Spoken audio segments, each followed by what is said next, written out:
You're watching ABC 6 News, the only television station in Minnesota designated as a storm-ready supporter by the National Weather Service.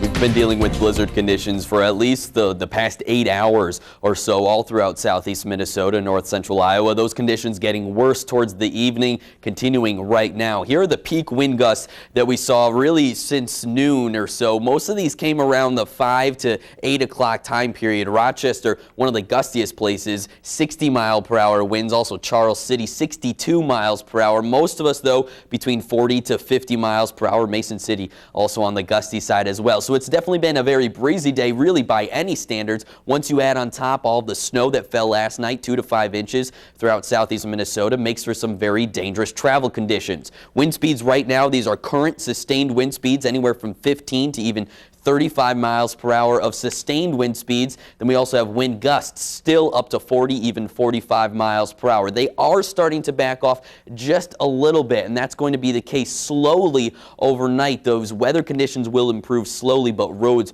will likely stay on the treacherous side until we get some sunshine back in here tomorrow morning. The visibility suffering because of the blowing snow down below 1 mile in many locations, especially across north central Iowa. Other areas in Minnesota really dealing with the same deal, especially out in the open areas. Minnesota road conditions, travel is not advised all around Austin, all around Albert Lea. I-90 is closed west of Albert Lea all the way to the South Dakota border. Rochester roads just a touch better, but really travel is not advised all throughout southeast Minnesota, north central Iowa included. There are really no plows out on any of the county or state roads because the conditions are just too terrible. A wind tracker starting that tonight at 11 p.m. These are sustained winds still to 30 miles per hour, but slowly overnight we will continue to decrease our wind speeds. Those weather conditions continue to improve. Monday morning, 8 a.m., when many of us are still heading to work, blowing snow will certainly still be an issue. However, not the blizzard conditions that we are currently seeing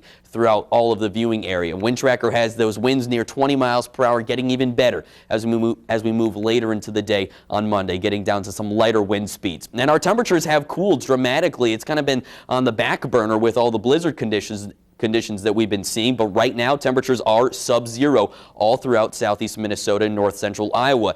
This morning, or tonight into Monday morning, I should say, temperatures will get into the teens below zero. Add on wind chill, we're looking at 48 to even 50 degrees below zero. Another cold day on tap for us on Tuesday. Air temperatures will actually be just a little bit cooler, but winds will not be quite as strong as they will be tomorrow morning. So those wind chill values a little bit improved, but still very potentially deadly in some cases. With wind chills to 50 degrees below zero, we could see frostbite develop just within 5 minutes. And if you do see that white marks, black marks on the tips of your fingertips, or of your fingertips, or even on your toes, that does mean that frostbite has begun to settle in. Hypothermia, also another real risk. And we do have those wind chill warnings because of the potentially dangerous cold. These will go into effect after the blizzard warning expires, which happens overnight tonight all the way through until noon on Tuesday. So tonight, 19 degrees below zero. No travel is advised tonight all throughout southeast Minnesota and north central Iowa. If you can hear my voice,